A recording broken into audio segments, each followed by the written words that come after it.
What is the expected lifespan of this engineered hardwood compared to solid hardwood?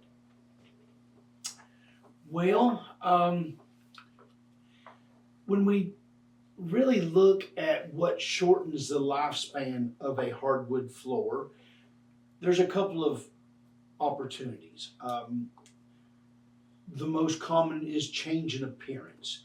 That's usually caused by change in gloss level, abrasive wear. You know, you walk on one part of the floor, another part you don't, so you get a change in gloss level over time. In a case like that, solid and engineered are the same. They're both aluminum oxide wear layer with polyurethane. Same. Solid floors, depending on the species, could be harder or softer than engineered. A cheap engineered floor usually has a soft core and possibly a soft wooden layer or lamello as well. So that's a little bit tough to answer.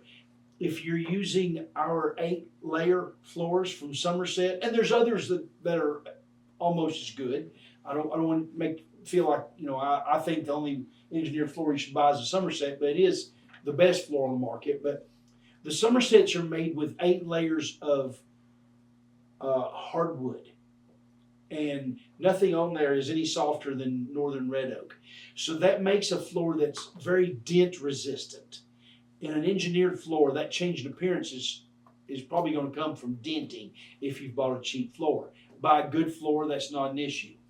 Same thing with, if we apply that same rule to a solid wood floor, if you're buying a pine floor, it's going to dent up a lot more than a red oak floor. Red oak will dent a little bit more than a hickory floor.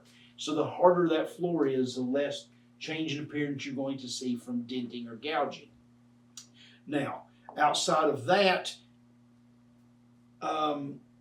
they're identical. yeah, they're almost identical. Another issue, though, you can have with a solid floor, if you have an introduction of moisture, you can see expansion or contraction.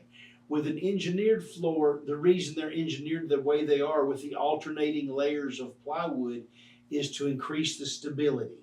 And again, if you're buying a floor that has lots of layers, 7, 8 layers, you're going to see some great stability, whether it's from direct sunlight hitting the floor, whether it's from moisture changes, temperature changes. That floor is much more likely not to move, not to cause any problems than the solid floor is. I apologize for that being such a long-winded answer, but we try not to lie much when we're doing these videos, and it's important that we convey the correct information, even if we have to make it up.